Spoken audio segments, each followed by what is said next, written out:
24 से 48 घंटे हैं, ये आप जहन में रखिएगा।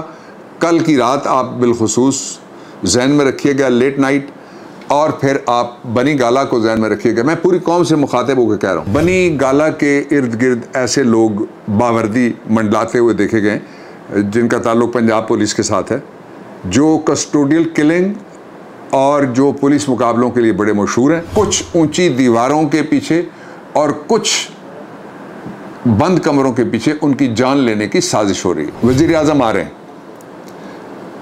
और जो इस्लामाबाद के बाखबर हलके हैं, गैर सरकारी भी, उनका ये कहना है कि रात के वक्त धावा बोला जाएगा उनके घर के ऊपर, या जहाँ वो ठहरेंगे वहाँ रात के वक्त। बिस्मिल्लाहिर्रहमानिर्रहीम, अस्सलाम वालेकुम। आज ज़रा मामूल से बहुत मुख्तलिफ सूरत हाल है और मैं स्ट्रेट अवे उस सूरत हाल पे आ जाता हूँ।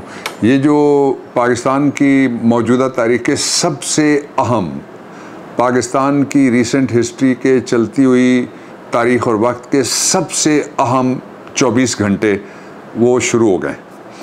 इन 24 घंटों के अंदर पाकिस्तान के वज़ीर आज़म इमरान ख़ान को, आपको याद है कि 3 हफ्ते के लिए बेल दी हुई है पेशावर हाई कोर्ट की, जो प्रोटेक्टिव बेल है, और जिसका मतलब यह है कि उनको जब तक वो बेल ऑर्डर जो एक आईनी अदालत का है वो मौजूद है, उनको गिरफ़्तार नहीं किया जा सकता। लेकिन 3 बहुत अहम बातें हैं जो मैं आपसे भी मुखातिब को कह रहा हूँ, और आपके ज़रिए से ये मैं पाकिस्तान के सारे इदारों को भी मुखातिब कर रहा हूँ, और पूरे पाकिस्तान को मैं मुखातिब कर रहा हूँ, और पूरे जितनी भी इंसानी हुकूक़ की तंजीमें मैं उनको भी, और इदारे हैं उनको भी मैं मुखातिब कर रहा हूँ। और उसके साथ साथ मैं मुखातिब कर रहा हूँ जो पाकिस्तान में कॉन्स्टिट्यूशनल कोर्ट्स हैं, जिनका काम है कि वो जो राइट टू लाइफ है, ज़िंदा रहने का हक़ है, आइन के आर्टिकल 9 में लिखा हुआ है। वतन पार्टी के केस में उसको सबसे बुनियादी और सबसे ज़रूरी हक़ इन सारे हुकूक़ में से करार दिया गया है। और वैसे तो फ्रीडम ऑफ एक्सप्रेशन है, मूवमेंट है और इज्तिमा है, वो सारे हुकूक़ अपनी जगह पे हैं। ये मैं बात क्यों कह रहा हूँ? इसलिए मैं कह रहा हूँ कि अभी फौरी तौर पे कुछ देर पहले, ये मैं बराह रास्त आपको बता रहा हूँ कि बनी गाला के इर्द गिर्द ऐसे लोग बावर्दी मंडलाते हुए देखे गए जिनका ताल्लुक पंजाब पुलिस के साथ है, जो कस्टोडियल किलिंग और जो पुलिस मुकाबलों के लिए बड़े मशहूर हैं, और एक ऐसा शख्स जिसने ये प्लान बनाया था कि वो एक साबिक, जो पंजाब के अब दुनिया में नहीं रहे, ख्वाजा शरीफ, चीफ जस्टिस को कत्ल करके उस वक्त का एक गवर्नर, उस वक्त का एक सदर और उसका एक लॉ मिनिस्टर, जो लॉ मिनिस्टर मैं था, उसको मुलव्वस किया जाए। और उसके बारे में नन अदर दैन जस्टिस काजी फ़ायज़ ईसा साहब ने कमीशन में ये दी थी बाकायदा रिकमेंडेशन कि इस शख्स को किसी इंतज़ामी पोस्ट पे ना लगाया जाए। वो इस वक्त राइट हैंड मैन है और उसकी मेज़ के साथ मेज़ पे बैठता है जो इम्पोर्टेड वज़ीर आज़म है। एक दूसरा ये है कि वो शख्स है जिसका नाम आया था और जिसके बारे में ख़ुद शहबाज शरीफ ने कहा हुआ है कि मैं नहीं था, वो फलाना था और फलाना था, जो मॉडल टाउन की किलिंग है। ये एक पर्सपेक्टिव आप ज़हन में रखिएगा। अब मैं दूसरे नुक्ते पे जाता हूँ। दूसरा नुक्ता ये है कि पाकिस्तान के वज़ीर आज़म को ये राइट है कि वो कोई किसी भगोड़े की तरह लंदन में नहीं बैठे हुए। ये उनका अपना घर है पूरा पाकिस्तान, और पूरे घर में जिस तरह मेरा भी और आपका भी, आप सबका भी है, तो ये जिस जगह चाहे कोई आ सकता है, जा सकता है, रह सकता है, काम कर सकता है, वापस आ सकता है, फिर जा सकता है, फिर आ सकता है। तो वो कुछ हफ्ते पहले, मैं आपको लेके चलता हूँ, अब मैं तीसरी बात पे पहुँच गया। कुछ हफ्ते पहले आपके वज़ीर आज़म ने खड़े होकर जलसे में कहा था कि कुछ ऊंची दीवारों के और बंद कमरों के पीछे उनकी जान लेने की साजिश हो रही है। ये इमरान खान के अल्फाज हैं, कुछ ऊंची दीवारों के पीछे और कुछ बंद कमरों के पीछे उनकी जान लेने की साजिश हो रही है। अब चौथी बात, वज़ीर आज़म आ रहे हैं, और जो इस्लामाबाद के बाखबर हलके हैं, गैर सरकारी भी, उनका ये कहना है कि रात के वक्त धावा बोला जाएगा उनके घर के ऊपर, या जहाँ वो ठहरेंगे वहाँ रात के वक्त। और जो रात के वक्त धावा बोलने वाले होते हैं, वो ज़ाहिर है वो डाकू होते हैं, वो ठग होते हैं, वो उठाई गिरे होते हैं, और जो कानून नाफिज करने वाले होते हैं वो दिन की रोशनी में वो जो लीगल तकाज़े हैं उनको पूरा करने के लिए। अभी आपने देखा कि जो कुछ पाकिस्तान पूरे में घरों की किस तरह से दीवारें, चादर और चार दीवारी को किस तरह पांव तले रोंद कर, बच्चियों के सरों पे नहीं पूरे जसद को घसीट कर, और बच्चों के साथ क्या क्या बेईमाना और जालिमाना और बेरहमाना सलूक करके उनकी गिरफ्तारियाँ की, इस तरह का तशद्दुद, इसकी कोई मिसाल पाकिस्तान की तारीख में जदीद हिस्ट्री में नहीं मिलती। मैंने इसीलिए कहा था कि पूरा पंजाब उन्होंने बना दिया है जलियांवाला बाग, पिंडी को पुलवामा और इस्लामाबाद को अनंतनाग बना दिया गया, जिस तरह से वो मजालिम सारे हुए थे।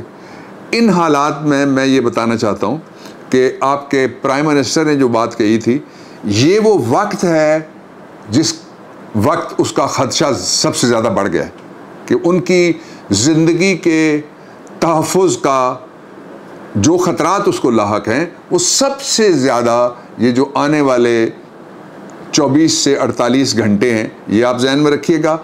कल की रात आप बिलखुसूस जहन में रखिएगा, लेट नाइट, और फिर आप बनी गाला को जहन में रखिएगा। मैं पूरी कौम से मुखातिब होकर कह रहा हूँ कि कभी कभी लम्हे ऐसी ख़ता करती हैं कि जिनकी सज़ा सदियाँ वो करती हैं।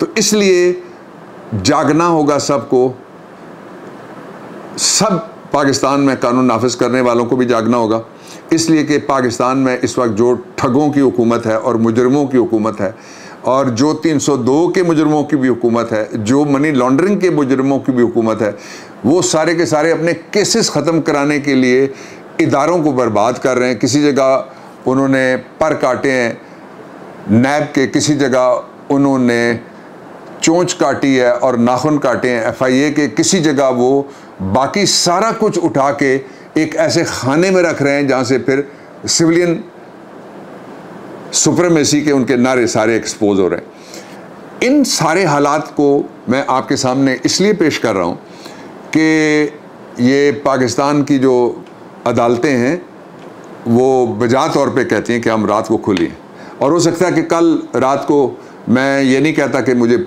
सारे मेरे लिए दरवाजे खोल दिए जाएं, कल रात को हो सकता है कि मैं किसी खिड़की के सामने जाके मुझे खड़ा होना पड़े आपके वज़ीर-ए-आज़म की ज़िंदगी और सलामती को जो ख़तरात पेश हैं।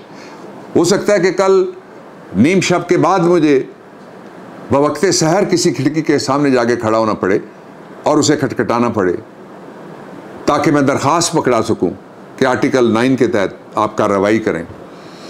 हो सकता है कि परसों रात को मुझे कोई खिड़की खुली चाहिए हो, इमरान खान को कोई खिड़की खुली चाहिए हो, जनूब मशरक़ी एशिया में सबसे बड़ी अवामी बेदारी की लहर के कायद को कोई खिड़की इंसाफ के लिए खुली चाहिए हो। मुझे पूरी उम्मीद है खिड़की खुले मिलेगी, मुझे पूरी उम्मीद है दर भी खुला मिलेगा, मुझे पूरी उम्मीद है इंसाफ भी मिलेगा।